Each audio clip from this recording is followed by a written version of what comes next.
Troy and Stacy will see you in the site office. That was all the message said.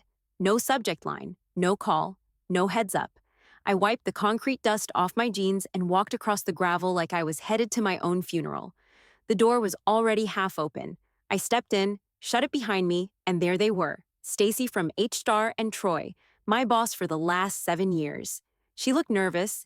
He didn't even bother to look up from his damn phone. Elaine, she started, smiling like we were old friends catching up at a grocery store. Thanks for coming in. I didn't sit.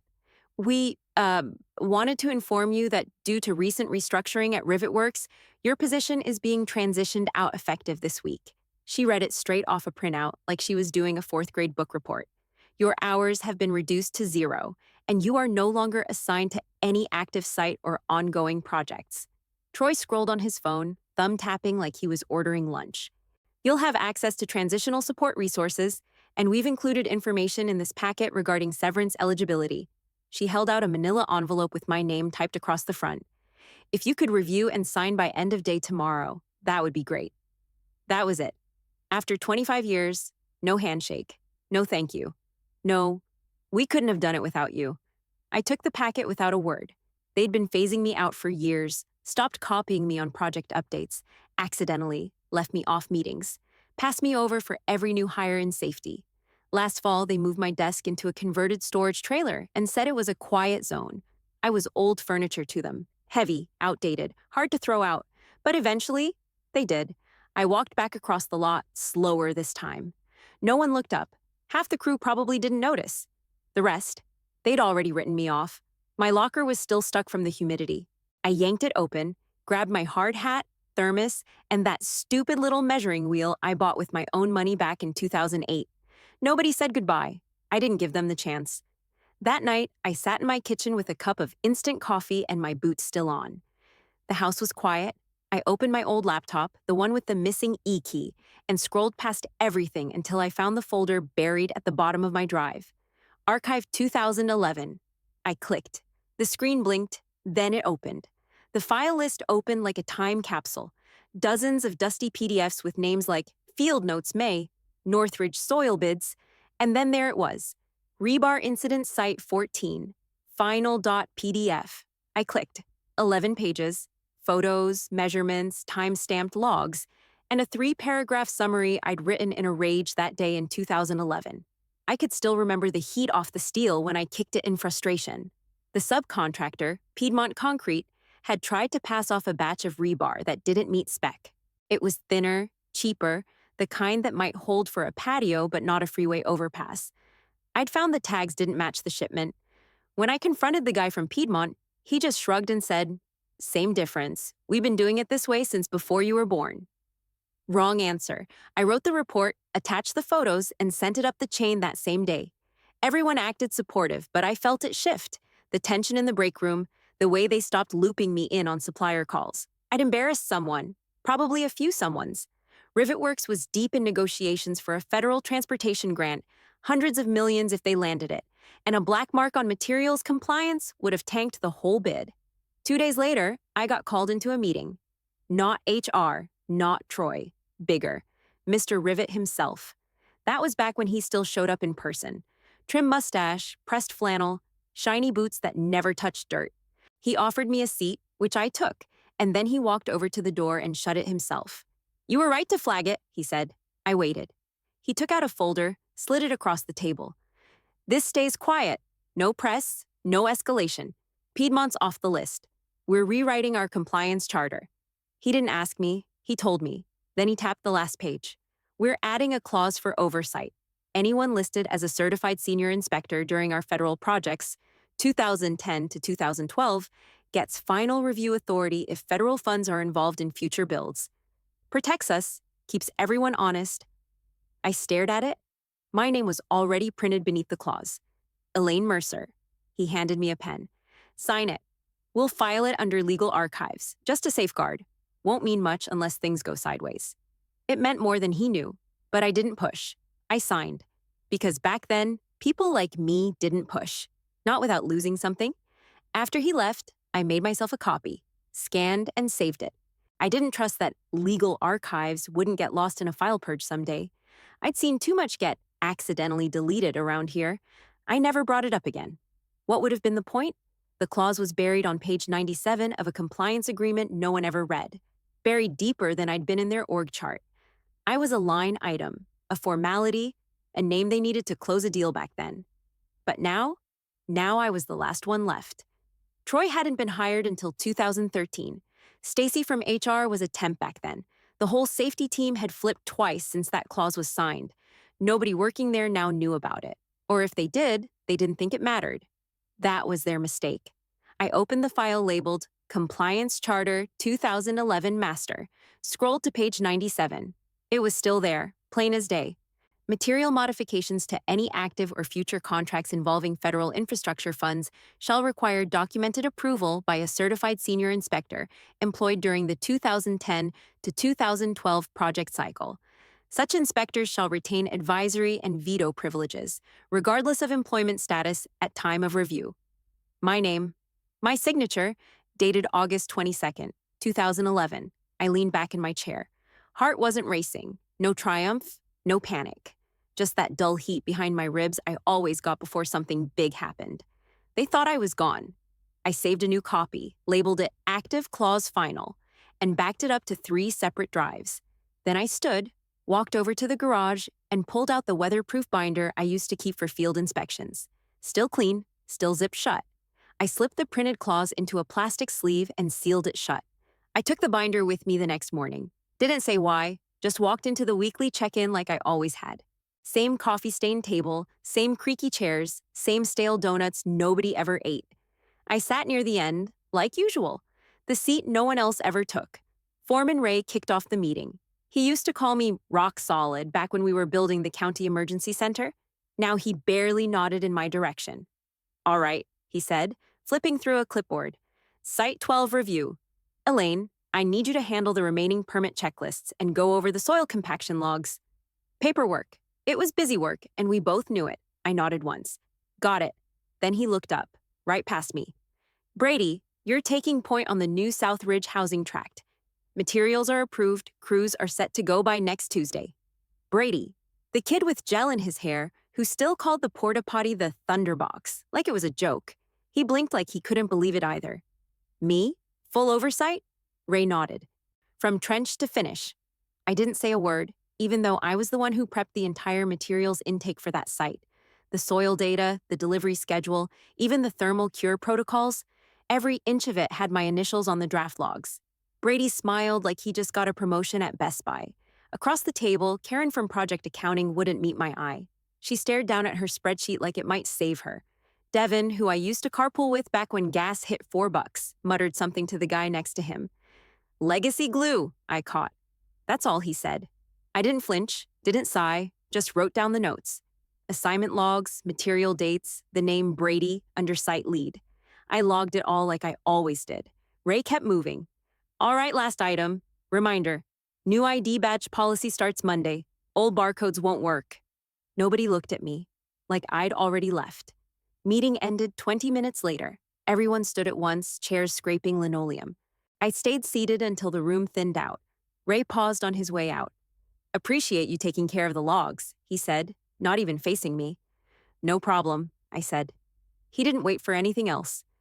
I walked out slower than the others, binder in hand, same old boots on concrete. My name was still on the schedule, still on the staff directory, but it didn't mean anything, not to them. That night, I went home, printed a fresh copy of the clause, high resolution, no smudges, highlighted the date and my name, Elaine Mercer, Certified Senior Inspector, August 22nd, 2011.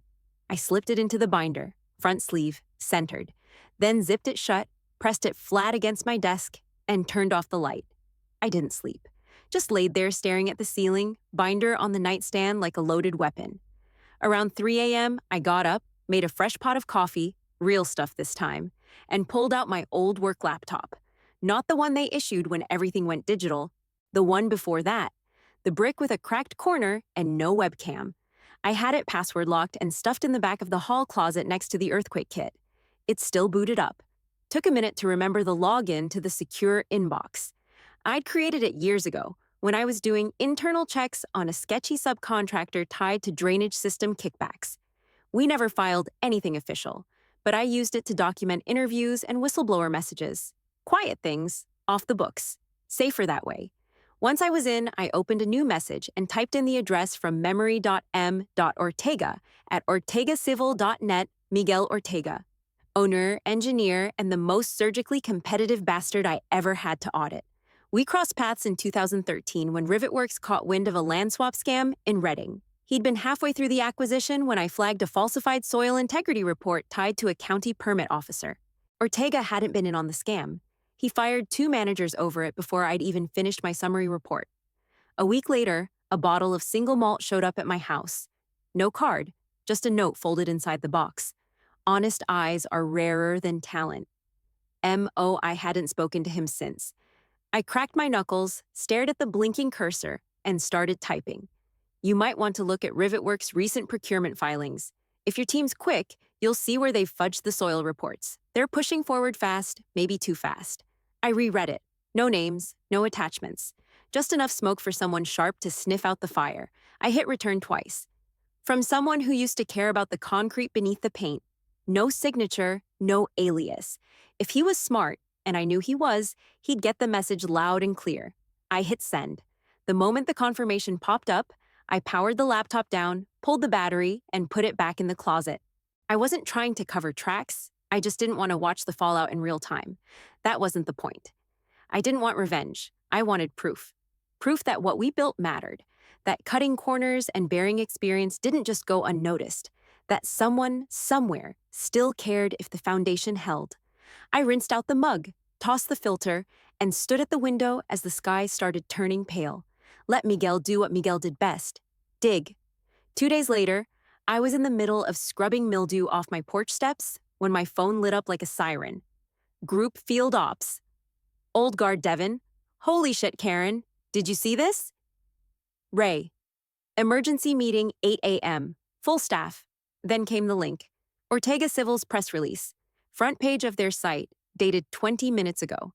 Ortega Civil is initiating a public acquisition offer for RivetWorks Inc., citing long-standing integrity gaps and unresolved legacy safety issues. It was bold, open, not whispered in a shareholder newsletter, but blasted to the world with names attached. The article was already on LinkedIn, Twitter, 6 construction law blogs. Internal chat at RivetWorks exploded. Troy, can someone confirm this? Stacy, leadership will address everything tomorrow. Please don't spread unverified info. Jamil, from IT. Pretty verified now. Attached, Bloomberg headline screenshot. I didn't reply. I scrolled, watched the panic spiral. Project managers speculating who'd stay, who'd be cut. Engineers wondering if contracts would get voided mid-phase. Someone even floated a theory that Ortega might just gut RivetWorks for parts. By evening, a formal invite hit my inbox. Subject, urgent. All staff meeting. 8 a.m., main conference room mandatory attendance. I shut my laptop. My hands didn't shake. I just went to the closet, pulled out my boots, same ones I wore on my first site walkthrough in '99, and cleaned them with a rag. Next morning, I showed up at 7:58, clipboard in hand, binder zipped shut under my arm. Walked into the room like it was just another Tuesday. The place was chaos. The CFO stood near the whiteboard, face blotchy and sweating. Safety Director Marla kept clicking her pen like it might give her a plan. Troy sat hunched at the end of the table, no phone this time, just staring at the grain of the fake wood. No one said anything to me when I walked in. I took a seat near the end, just like always. I didn't need to speak. The room was already unraveling. "Why Ortega?" someone barked. "Because we've looked sloppy for years," another answered. "They're capitalizing," Marla finally snapped. "We've passed every federal audit." "Barely," muttered a guy from procurement. The CFO raised his hands. "Enough. We're still sorting details, legals reviewing options, PRs drafting a statement. Until then, you don't speak to press, you don't post anything, and you definitely don't speculate on group chats." That last part landed like a brick. Everyone avoided eye contact. Troy finally spoke. Quiet. "They use the phrase legacy safety issues. That's targeted." "Damn right it is," said Marla. And we need to know what they know. I didn't flinch. I just clicked my pen, wrote the time and date in the corner of my notepad. 8:06 a.m., room in free fall, leadership circling the drain. No one asked me for input. Not yet. But they'd start looking soon. Probably when legal told them just how deep their memory hole went. I stayed silent, let the noise roll over me. Then I leaned forward, unzipped the binder just enough to slide out the top edge of the clause, just enough to see the date. August 22nd, 2011. Let them keep guessing for now. The door swung open hard, and in walked Tom Halley, CEO of Rivetworks, buttoned too tight and sweating through his collar. He tossed his messenger bag on the table like he was arriving to solve everything. "Let's get something clear," he said, loud enough to hush the room. "This Ortega stunt, it's leverage. It's a move to shake confidence and drive down valuation. Happens all the time. We're not folding to scare tactics." He didn't sit, just paced, arms crossed. "No real legs to this," he kept going. "We've already got PR drafting our statement. Legal's on standby. This'll be a 1-week fire and we're back to normal." Someone coughed. "Define normal," Marla muttered, not quite under her breath. Tom ignored her. A junior legal rep, nervous kid I barely recognized, maybe 6 months out of law school, flipped through a printed article and cleared his throat. "Sir, there's something you should see." He tapped the printout. They mentioned her by name. Tom frowned. "Who?" The kid held it up. "Elaine Mercer." They didn't just talk legacy safety issues. They quoted her 2011 rebar compliance memo, called it an internal benchmark for ethical site oversight. I didn't react. I just rested my fingers on the edge of my binder. Tom blinked. "How the hell would they have that?" The kid shrugged. "They might have filed a FOIA request on one of the federal project audits. Anything tied to public funds becomes searchable after 10 years. "Christ," muttered the CFO. "That's not good," legal lead finally spoke up. "Sharon something, hairpin too tight. There are bylaws restricting how much leverage they can claim on past contracts, and the acquisition process itself is subject to board and investor review. It's complicated." The kid didn't blink. "It won't be if that clause is real." The whole room shifted slightly, like they all felt the floor crack at once. Tom turned. "Clause?" I stood slowly, unzipped my binder, pulled out the single folded sheet, and placed it in the center of the table like a dealer laying down the only card that mattered. "Page 97, I said. 2011 Compliance Charter, signed by then owner, filed in Legal Archive C, boxed under Infrastructure Oversight. Nobody moved. Sharon took it, unfolded it, read the header, then froze halfway through the second paragraph. She read it aloud, voice flat. "Any material contract changes tied to federal infrastructure funds require approval of the listed senior inspector employed during the 2010 to 2012 project cycle. Such approval is binding and final, regardless of current employment status." Silence. She looked up. "There's only one name on it." Tom looked straight at me now, finally seeing me for the first time in over a decade. "You." I didn't smile, didn't flinch, just nodded once. "Was always me." The moment the clause hit the table, it was like someone cracked a pipe and let panic fill the room. "We need whiteboards," Sharon snapped. "We need coffee," muttered the CFO. They dragged a rolling board in from the hallway. Markers screeched as they scribbled half-baked ideas across the surface. Contested clause, internal override, discredit, buy time. None of it mattered. Sharon called someone in legal, then another, then the firm's outside counsel. 30 minutes in, she turned back to the room and said what no one wanted to hear. "It's airtight." Tom stared like she'd spoken in Morse code. "What do you mean airtight?" "I mean," she said, slow and clipped, "you can't override it. You can't nullify it. You can't even restructure around it without federal oversight. She's the gate."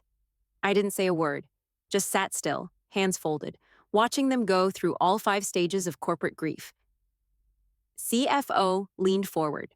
"What if we, hypothetically, took this to court?" "Then Ortega's bid gains momentum," Sharon said. "The delay would look like obstruction.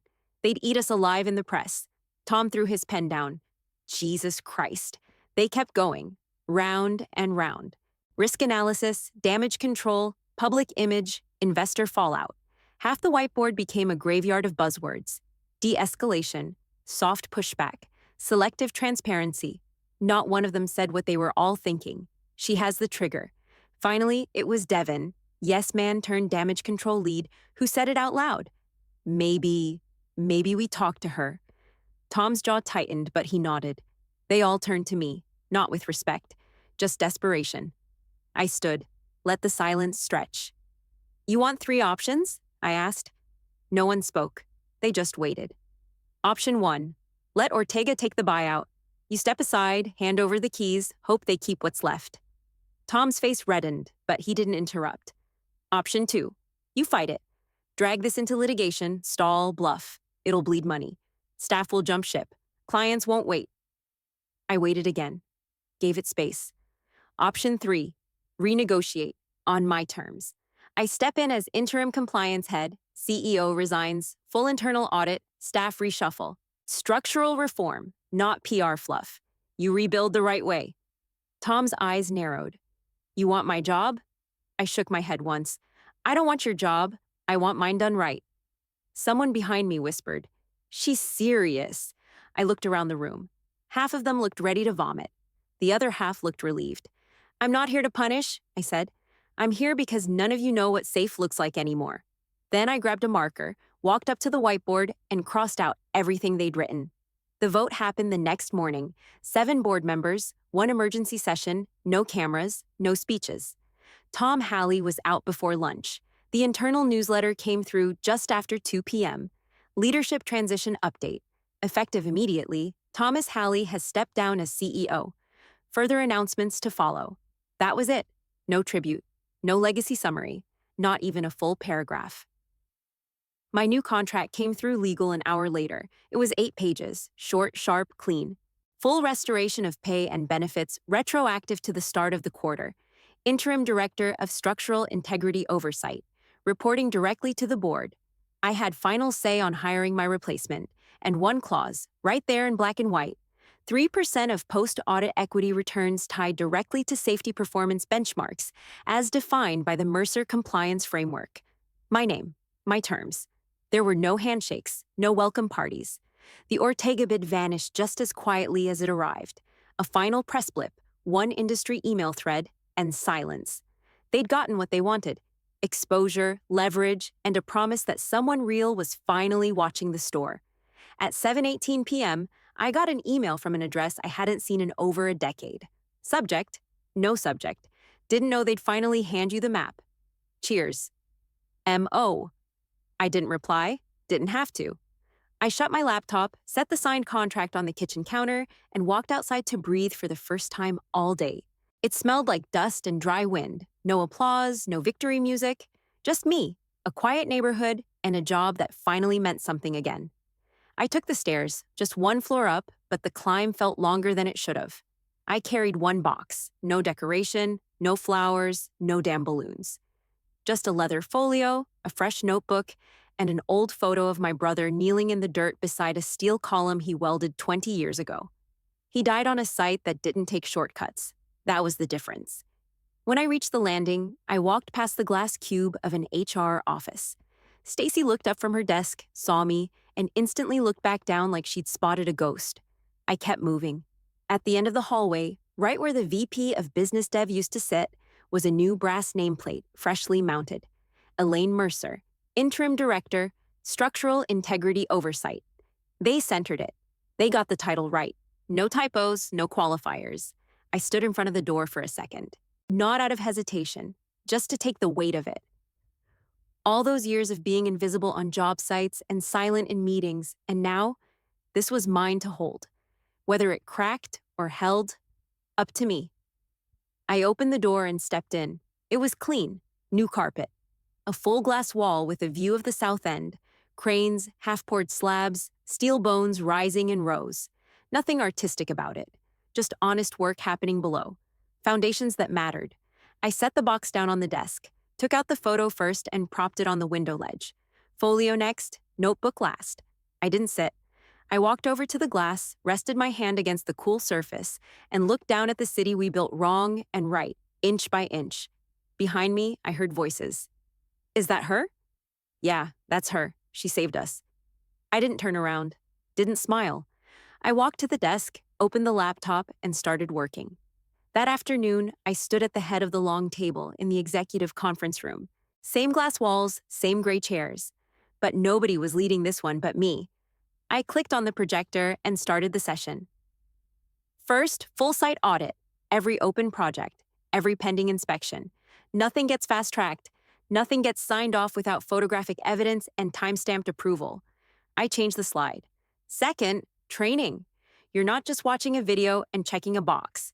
New modules, hands-on. You fail one safety case, you redo the whole unit. Period. I kept going, sharp, tight. Third, field inspector hiring rubric. No more recycled resumes and favors. We vet by real-world cases and test scenarios. If they don't know the difference between stress cracking and cold joints, they don't make the team. No one asked questions. No one interrupted. I handed out packets, told them the files would hit their inboxes by end of day. I ended the meeting 10 minutes early. No applause, just a room that knew exactly what came next. Back in my office, I opened the folder, double-checked every line, and hit send. Subject line, new safety protocols. Effective immediately signature block. Elaine Mercer, Interim Director, Structural Integrity Oversight. After that, I walked the site alone. Sun was low. Crew had already cleared out.